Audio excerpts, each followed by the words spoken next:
ಬೆಳಗಾವಿಯಲ್ಲಿ ಸವದಿ ವಿರೋಧಿ ಬಣ ಸಭೆ ನಡೆಸಿದ್ದು ಯಾಕೆ? ಪ್ರೀತಿಸಿದ ಯುವತಿಗೆ ಬೇರೊಬ್ಬನ ಜೊತೆ ನಿಶ್ಚಿತಾರ್ಥ ಆಗಿದ್ದಕ್ಕೆ ಪ್ರಿಯಕರ ಮಾಡಿದ್ದು ಏನು?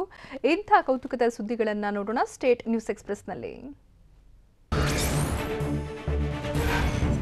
ಬೆಳಗಾವಿಯ ಡಿಸಿಸಿ ಬ್ಯಾಂಕ್ನಲ್ಲಿ ಡಿಸಿಎಂ ಲಕ್ಷ್ಮಣ ಸವದಿ ವಿರೋಧಿ ಬಣ ಮೀಟಿಂಗ್ ನಡೆದಿದೆ.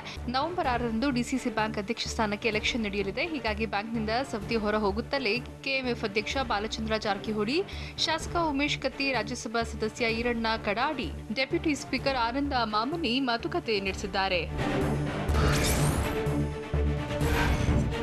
ರಾಯಚೂರು ಜಿಲ್ಲೆ ಮಸ್ಕಿ ತಾಲೂಕಿನ ಶಂಕರನಗರ ಕ್ಯಾಂಪ್ ಬಳಿ ಯುವಕರಿಬ್ಬರು ಕಾಲುವೆ ಪಾಲಾಗಿದ್ದಾರೆ. ಭದ್ರಾ ಎಡದಂಡೆ ಕಾಲುವೆಯಲ್ಲಿ ದಯಾಶಿವು ಅನ್ನೋರು ಈಜೋಕೆ ಹೊರಟಿದ್ರು. ಈಜು ಬಾರದೆ ನೀರು ಪಾಲಾಗಿದ್ದಾರೆ. ಸದ್ಯ ಸ್ಥಳಕ್ಕೆ ಮಸ್ಕಿ ಠಾಣೆ ಪೊಲೀಸರು, ಅಗ್ನಿಶಾಮಕ ಸಿಬ್ಬಂದಿ ಭೇಟಿ ನೀಡಿ ಶೋಧ ನಡೆಸಿದ್ದಾರೆ.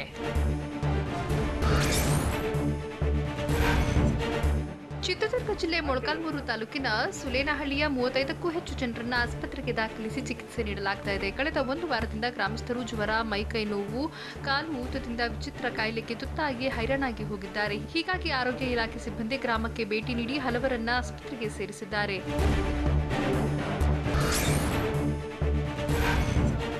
ಗದಗದ ಪಂಚಾಕ್ಷರಿ ನಗರದಲ್ಲಿ ಶಾರ್ಟ್ ಸರ್ಕ್ಯೂಟ್ನಿಂದ ಮನೆಯೊಂದರಲ್ಲಿ ಬೆಂಕಿ ಕಾಣಿಸಿಕೊಂಡಿತ್ತು. ಚಂದ್ರು ಹಾಸಂಗಿ ಅನ್ನೋರ ಮನೆಯಲ್ಲಿ ಬೆಂಕಿ ಕಾಣಿಸಿದ್ದು ಮನೆಯಲ್ಲಿದ್ದ ಕುಟುಂಬಸ್ಥರು ಅಪಾಯದಿಂದ ಪಾರಾಗಿದ್ದಾರೆ. ಈ ವೇಳೆ ಮನೆಯಲ್ಲಿ 2-3 ಗ್ಯಾಸ್ ಸಿಲಿಂಡರ್ಗಳಿದ್ವು. ಸ್ಥಳಕ್ಕೆ ಬಂದ ಅಗ್ನಿಶಾಮಕ ಸಿಬ್ಬಂದಿ ಬೆಂಕಿ ನಂದಿಸಿದ್ದಾರೆ.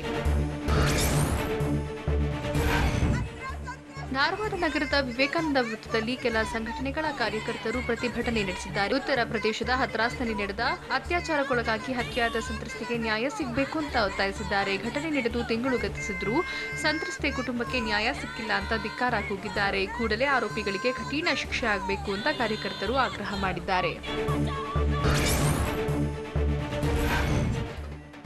ವಿಜಯಪುರ ಜಿಲ್ಲೆ ಮುದ್ದೇಬಿಹಾಳ ಪಟ್ಟಣದ ಅಂಬೇಡ್ಕರ್ ವೃತ್ತದಲ್ಲಿ ರೈತರು ಪ್ರತಿಭಟನೆ ನಡೆಸಿದ್ದಾರೆ. ತಾಲೂಕಿನ ಯರಗಲ್ಮದರಿ ಬಳಿ ಇರೋ ಬಾಲಾಜಿ ಸಕ್ಕರೆ ಕಾರ್ಖಾನೆ ಕಬ್ಬಿನ ಬಾಕಿ ಹಣ ನೀಡಿಲ್ಲ, ತಕ್ಷಣ ಬಾಕಿ ಇರೋ 250 ರೂಪಾಯಿ ನೀಡಬೇಕು ಅಂತ ಆಗ್ರಹಿಸಿದ್ದಾರೆ. ಹಣ ನೀಡದಿದ್ರೆ ಕಾರ್ಖಾನೆಗೆ ಬೀಗ ಹಾಕ್ತೀವಿ ಅಂತ ಹೇಳಿದ್ದಾರೆ.